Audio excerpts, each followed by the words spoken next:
तुम सुबह उठते हो और अब तक तुमने कुछ काम भी नहीं किया, पर फिर भी तुम्हारा रूटीन थकान से शुरू होता है और वही थकान तुम दिन भर महसूस करते हो। ना ही अब तक बॉडी ने कुछ काम किया और ना ही दिमाग ने।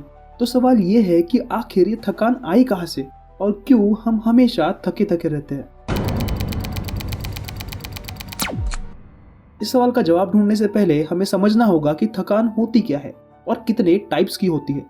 अक्सर हमें दो तरीके से थकान हो सकती है, एक इंस्टेंट टायर्डनेस और एक chronic tiredness. And believe me, ये जो क्रॉनिक टायर्डनेस है ना, ये आपकी प्रोग्रेस और आपके वेलबींग के लिए बहुत खतरनाक है। सो उसका रीजन और उससे कैसे बचना है ये जानने के लिए वीडियो को पूरा जरूर देखना।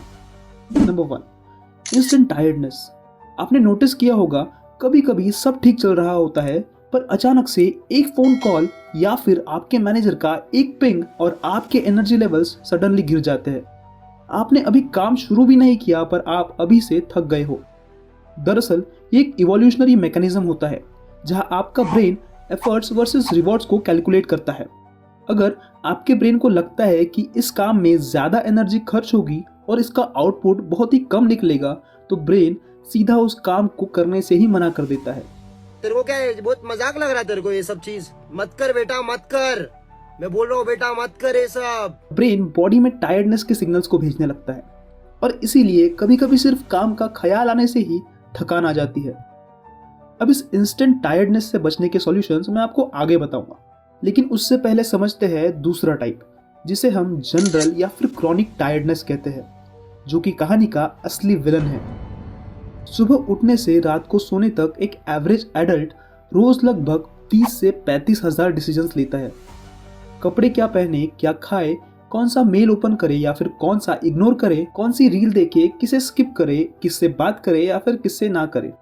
हमें बाहर से तो ये डिसीजंस काफी इजी और नॉर्मल लगते हैं, पर इस हर एक डिसीजन के पीछे हजारों लाखों न्यूरोट्रांसमीटर्स जैसे कि ग्लूटामेट, एड्रेनालिन, गाबा, डोपामिन, एंडोर्फिन की मदद से इंफॉर्मेशन को सिग्नल्स के रूप में आपके ब्रेन में यहाँ से वहां पहुंचा रहे होते हैं।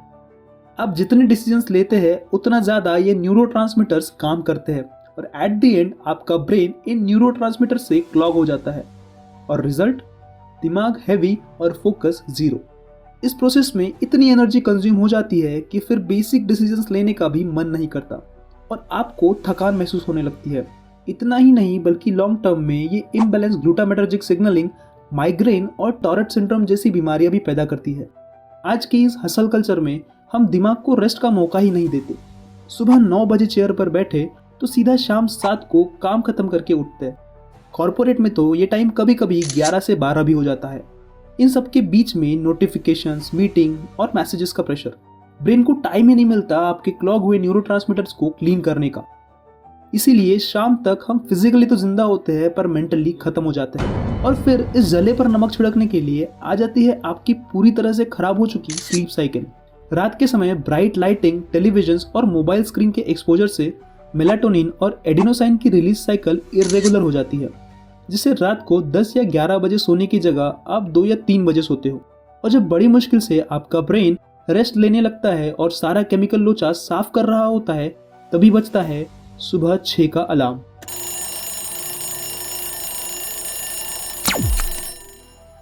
उसी आधे अधूरे क्लीनअप के साथ आप उठते हो, ब्रेन क्लटर्ड रहता है और अगला दिन ऑलरेडी थकान से ही शुरू होता है। अगली प्रॉब्लम है इंफॉर्मेशन ओवरलोड। अब एक सिंपल एनालॉजी सुनो।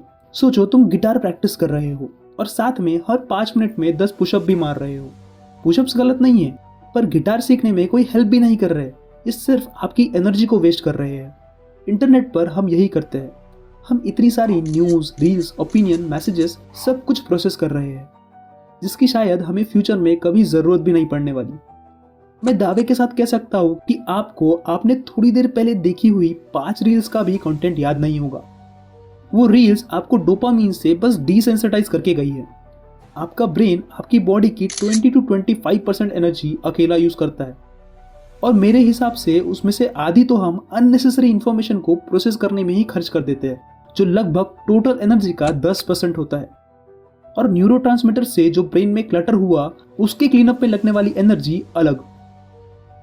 हमने अब तक इस वीडियो में 4 मेजर प्रॉब्लम्स देखी: instant tiredness, decision overload, bad sleep cycle और इन्फॉर्मेशन ओवरलोड। तो अब हमने प्रॉब्लम्स तो डिस्कस कर ली, अब बात करते हैं सॉल्यूशंस की। Instant tiredness efforts versus reward के कैलकुलेशन का नतीजा होता है। हमारे ब्रेन को इंटरनली ये पता नहीं होता कि कौन सा काम लॉन्ग टर्म में यूजफुल होने वाला है, और इसीलिए इंपॉर्टेंट काम जैसे कि एक्सरसाइज और दोस्तों से बॉन्डिंग, जो कि शॉर्ट टर्म में डोपामिन नहीं देते बट हमारी लॉन्ग टर्म ग्रोथ में हेल्प करते हैं, उसे ब्रेन मना कर देता है और उसी जगह पर शॉर्ट टर्म ग्रेटिफिकेशन वाले कामों को इनकरेज करता है। सो इसको तोड़ने के लिए हमारा सबसे बड़ा हथियार है सेल्फ कंट्रोल। हमारे ब्रेन को शॉर्ट टर्म ग्रेटिफिकेशन से दूर ले जाकर लॉन्ग टर्म बेनिफिशियल गोल्स की तरफ फोकस कराना होगा। बस इतना करते ही जो इंस्टेंट टायर्डनेस हमें होती है वो ठीक हो जाएगी। डिसीजन ओवरलोड से बचने के लिए हम रूटीन बना सकते हैं, हफ्ते भर के मेजर टास्क को प्री प्लान कर सकते हैं। नाउ आई नो कि ये सॉल्यूशन सुनकर आप बोर हो चुके हो, पर बिलीव मी इसका कोई और सॉल्यूशन ही नहीं है। लेकिन अगर आपके पास इसका कोई सॉल्यूशन है तो फील फ्री टू कमेंट। तो चलिए सॉल्यूशन पर वापस चलते हैं। अपने सारे कामों को लिख कर रखो और एक एक करके एग्जीक्यूट करो। इससे सारे काम पूरे हो जाएंगे और कौन सा काम करूँ ये सोचने में एनर्जी नहीं जाएगी और आपके डिसीजंस अपने आप कम हो जाएंगे और आउटपुट मैक्सिमम। देखो यार, बैड स्लीप साइकिल के लिए तो सोने के अलावा कोई और ऑप्शन ही नहीं है। हाँ, बट इन्फॉर्मेशन ओवरलोड को कम किया जा सकता है, ये एक्सेप्ट करके कि सब कंज्यूम करना ज़रूरी नहीं है। इन्फॉर्मेशन को डाइट की तरह लो, जब जो जितना ज़रूरी तब वो उतना, ना ज़्यादा ना कम। हम हमेशा थके रहते हैं क्योंकि हम ज़्यादा सोचते हैं, ज़्यादा डिसाइड करते हैं और ज़्यादा कंज्यूम करते हैं बिना रुके। सो अगर हम प्री प्लानिंग से अपने डिसीजंस को कम करें, इन्फॉर्मेशन ओवरलोड को लिमिट करें और शॉर्ट टर्म ग्रेटिफिकेशन को नो कह के लॉन्ग टर्म गोल्स पर फोकस करें, तो बिलीव मी ये टायर्डनेस बिल्कुल खत्म हो जाएगी और इसका असर आपके लाइफ के बाकी एस्पेक्ट्स में भी दिखने लगेगा। तो प्री प्लान करो, डिसीजंस को कम करो और इन्फॉर्मेशन ओवरलोड को रोको। वैसे रील्स कंज्यूम करने से याद आया, मैंने एक वीडियो इंटरनेट एल्गोरिदम आपको कैसे कंट्रोल करता है इस पर भी बनाई है। सो उसे देखने के लिए राइट वाली वीडियो पर जरूर क्लिक करो, और अगर इंटरनेट हेट के बारे में जानना चाहते हो तो लेफ्ट वाली वीडियो पर क्लिक करो और मुझे सब्सक्राइब करना मत भूलना। मैं मिलता हूँ तुमसे नेक्स्ट वीडियो में, तब तक के लिए गुड बाय।